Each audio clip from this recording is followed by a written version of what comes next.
Donc, le second challenge, ouvrez le document Illustrator. À gauche, il y a un rectangle qui utilise un motif.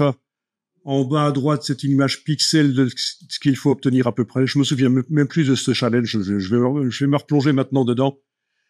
Donc, il s'agit donc au départ d'un motif. Il s'agit donc au départ d'un motif de créer des variations de couleurs. Ça prend moins de 10 minutes. Ah oui. Ok, je vois. Oui, celui-là n'était pas facile. Qui a réussi à le faire finalement? Sans trop de problèmes.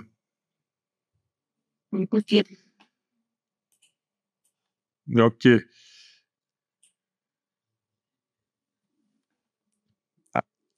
Ah, manuellement. Ok. Donc c'est ça. Si on reprend le travail ici, et ça après je vous laisserai l'occasion parce que il va y avoir la pause et puis je vous laisserai l'occasion de retester ça. Ça peut être intéressant. Donc on a ici un motif.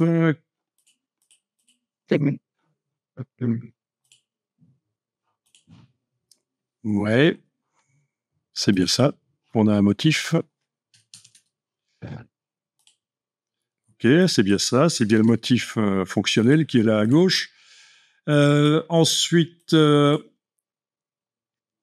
c'est les versions pixels, comme indiqué dans le briefing.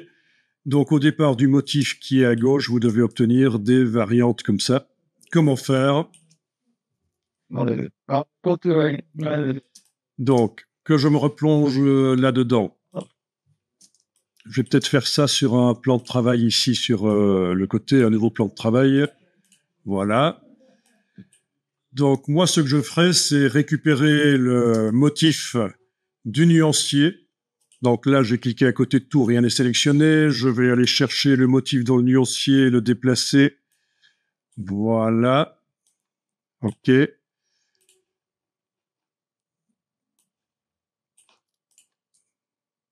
Donc c'est le motif vectoriel.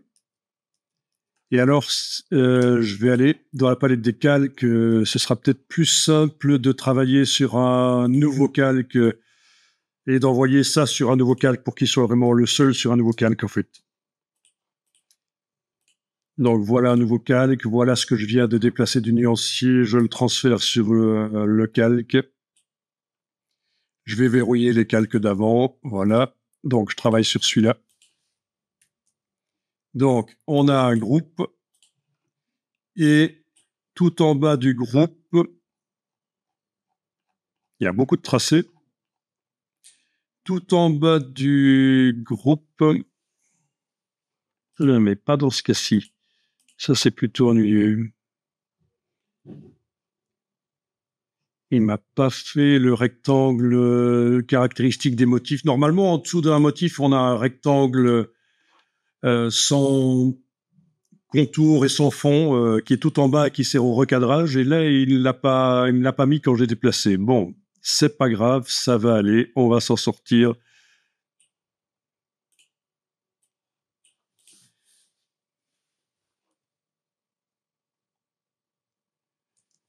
Ok. Donc, les repères, il y a plein de manières de le faire. Je vais vérifier dans le panneau affichage si les repères commentés sont enclenchés. Ils le sont comme ça. Normalement, si je prends ça avec la flèche noire et la touche Alt et que je déplace avec la touche Shift, oui, à un certain moment, je vois que c'est bien calé. Donc ça va. Je lâche. Voilà. Puis je vais reprendre ça et à nouveau dupliquer. Bon, en principe, c'est bon. Ouais, ça colle. Ça colle bien parce qu'on a aussi le magnétisme qui est enclenché. Donc, oui, quoique c'est les repères commentés là qui aident. Voilà, voilà. Donc ça, c'est une première chose. Ensuite, il va falloir aller modifier certains des éléments. Donc, je vais prendre...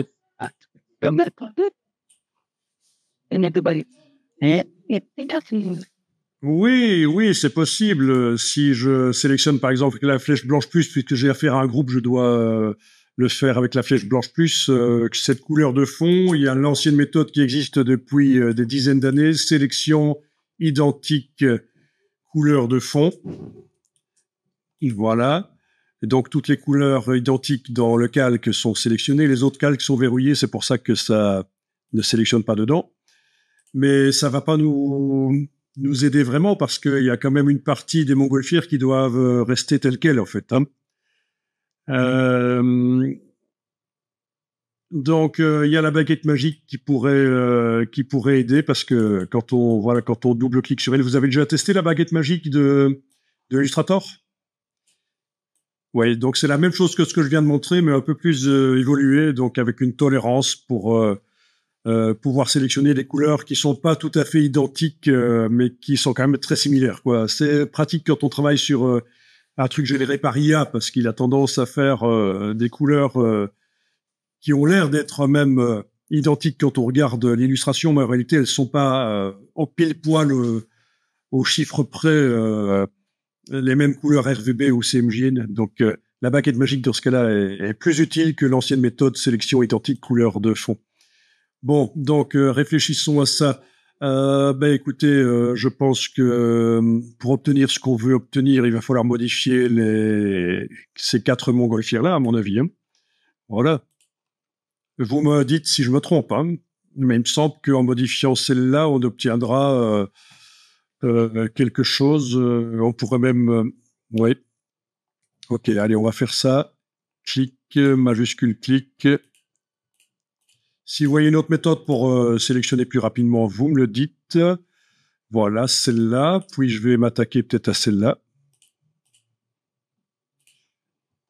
Voilà, au principe, ça devrait le faire. Oui, il reste quelques petites tâches, mais on va pas être perfectionniste ici. Ok, tiens. La petite tâche là, elle n'a pas la même couleur. Le nuancier passe en point d'interrogation dès que je la sélectionne. En fait, mais c'est ce qu'on disait. Hein. L'IA génère des couleurs qui ont l'air d'être semblables, mais en réalité non. Ok. Donc, ce que je pourrais faire là, une fois que j'ai fait ça, ce qui est intéressant, c'est de faire sélection, mémoriser la sélection. Sélection, mémoriser la sélection.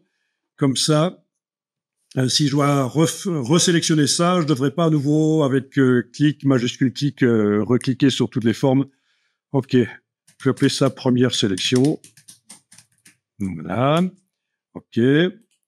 Donc, du coup, si je clique à côté, c'est pas sélectionné, mais par le menu sélection, je peux aller récupérer la sélection. Elle est mémorisée. Voilà. Donc, par le nuancier, éventuellement, ce serait peut-être intéressant de faire une couleur globale. Donc, comme ça, oui, global. Comme ça,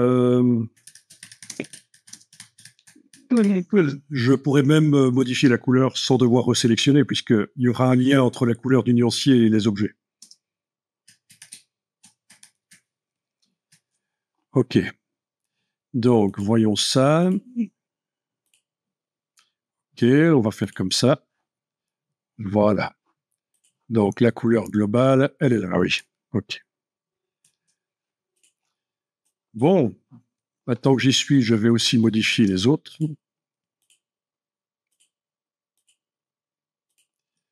Bon, là, j'ai un peu merdé.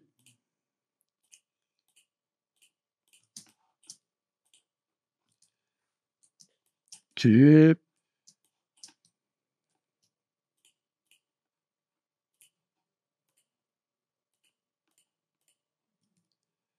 Ok, donc je vais refaire la même chose. Sélection, mémoriser la sélection. Et donc, j'avais appelé comment? Oui.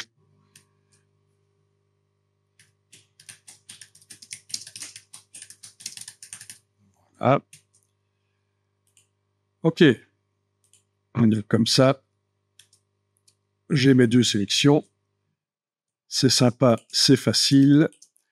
Je vais refaire une nouvelle nuance en couleur globale spécialement pour ça.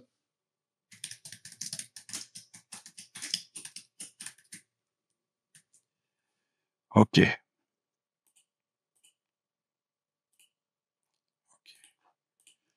Voilà.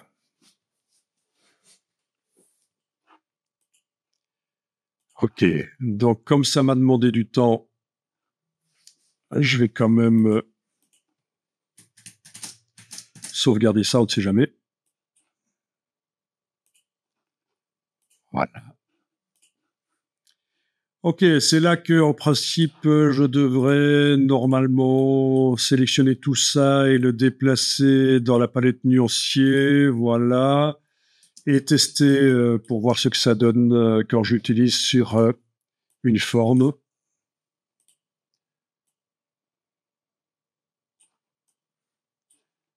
Ok, ok, et voilà.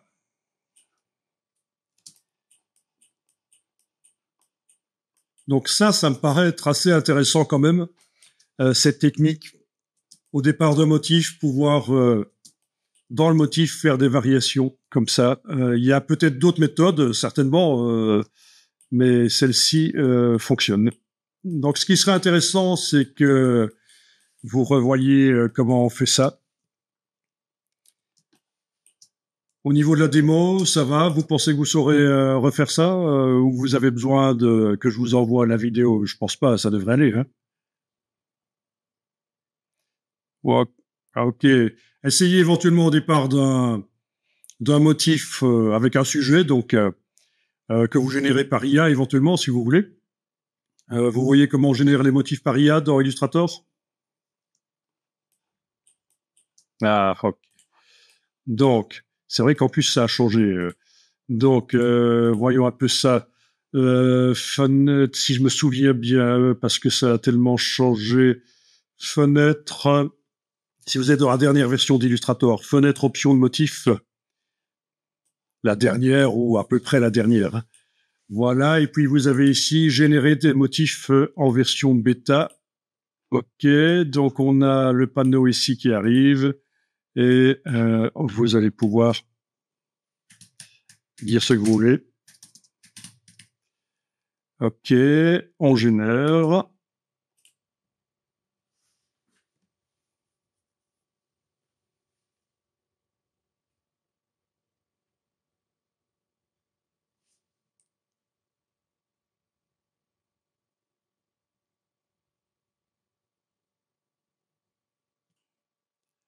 Voilà, donc le motif, ben, j'avais pas fait de forme et j'avais pas fait de sélection, donc le motif se retrouve dans le nuancier en principe. Non, il n'a pas été ajouté au nuancier.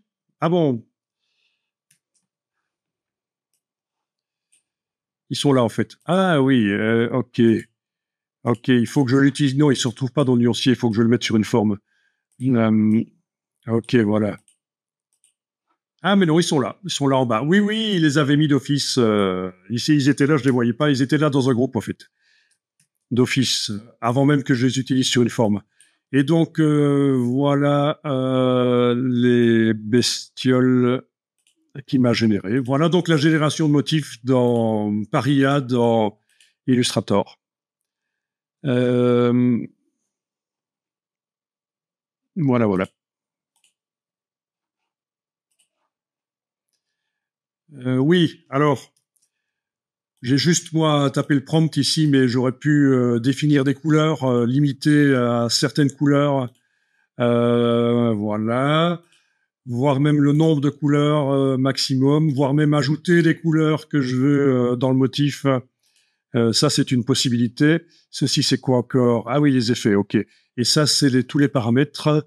Oui, là, on a la densité, c'est-à-dire la complexité, je pense, du motif, ou c'est la densité? Non, c'est la densité, oui, oui, c'est le fait que le motif va être plus ou moins complexe avec beaucoup d'éléments superposés. Si je refais la même chose avec une densité plus élevée, ben, ça va me faire des motifs où il y aura normalement moins d'espace vide entre les éléments.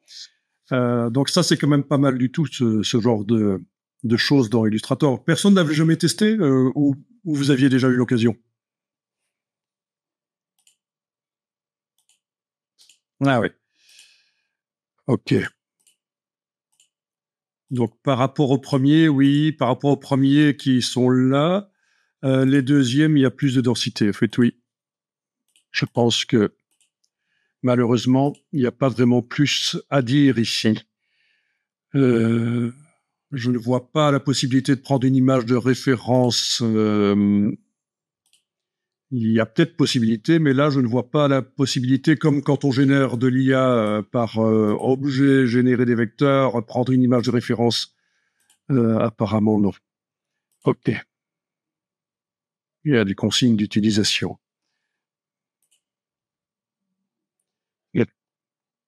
Ils ont l'art de faire des textes sans images chez Adobe. Quand ils expliquent les choses, je sais pas, c'est plus très actuel. OK, donc je vous propose de faire la pause là et puis on attaquera les autres challenges et puis on va aussi s'attaquer à l'IA, aux variables dans Photoshop. Et puis à mon avis, ça nous amènera vers la fin. Donc on prend une bonne pause, 20 minutes minimum. À tout à l'heure.